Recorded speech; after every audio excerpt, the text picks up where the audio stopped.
Hello and welcome to the channel. My name is Annalisa and this is going to be my vlog of the Disability Day Readathon, created and hosted by Laura of Real Life Kaz Brecker.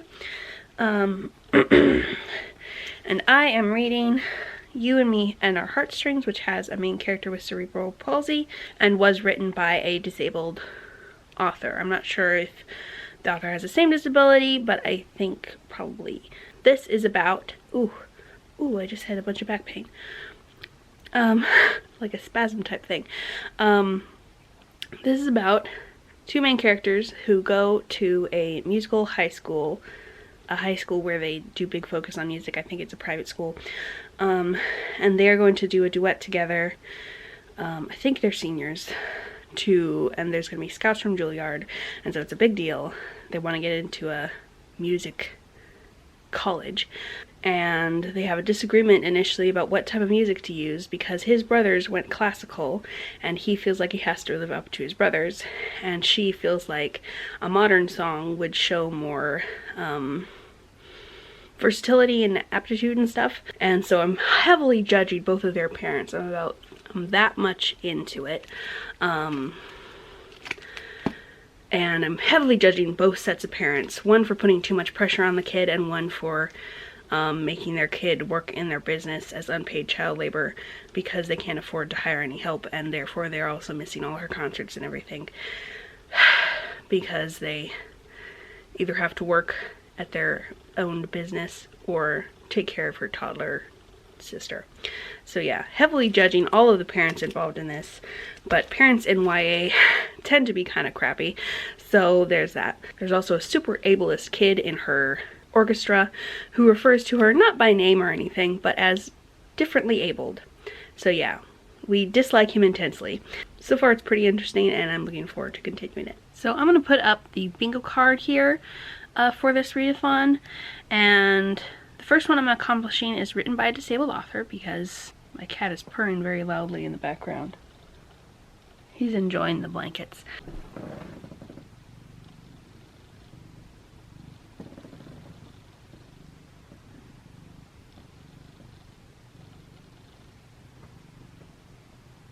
I have no idea if that'll pick up, but anyway, it's a little distracting.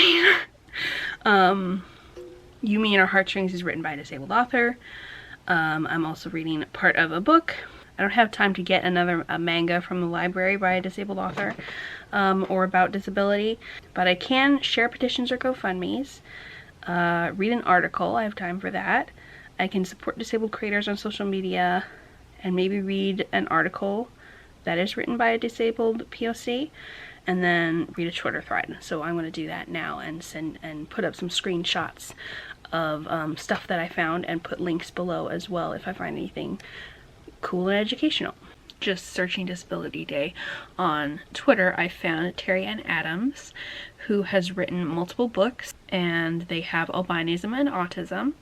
And then I also found a really long thread about the medical model of disability and how all the models of disability have pros and cons, and they are just, you know, ways of looking at things, and we probably shouldn't only use one, but the medical model specifically has a lot of extra issues and is grounded in a lot of ableism and bad stuff, so we need to be very careful about saying, oh, the medical model is,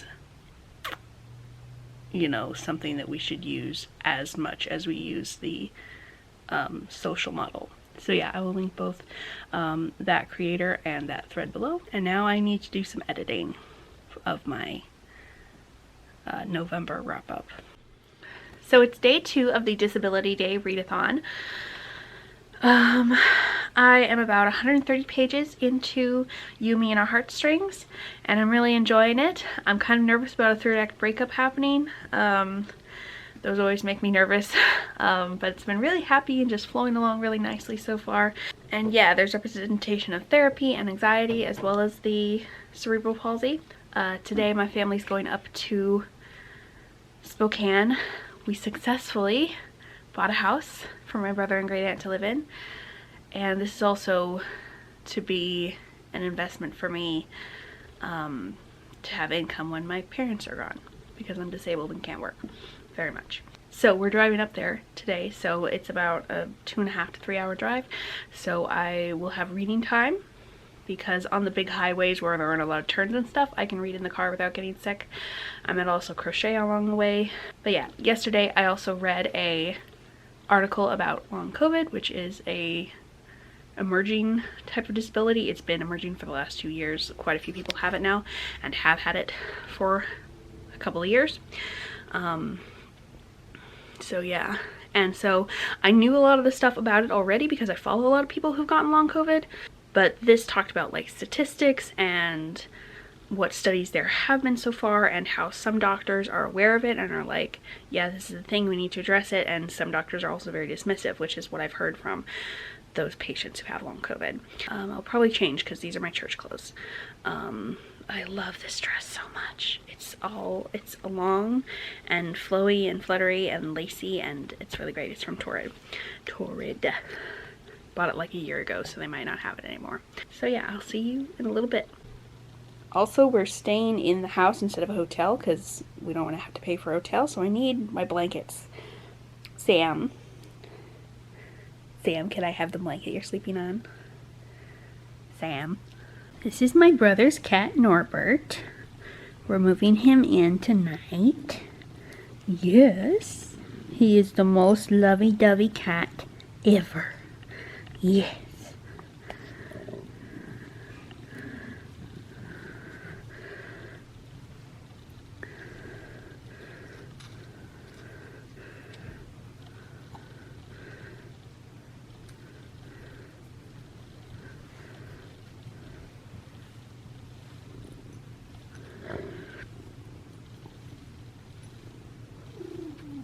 I finished my book on the drive. It was very good. It did have a third act breakup, but I still enjoyed it. And it talked a fair amount about how inspiration corn is bad. Yes, and how praying for people to be healed of their disability is bad. I'd give it 4 stars. So that's the end of this vlog. I need to start another vlog for the Queerlit Readathon that started today.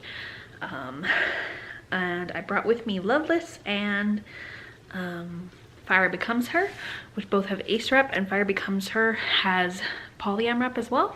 Norbert is following us around from room to room. My brother works nights, so he's working tonight, and Norbert is staying with us.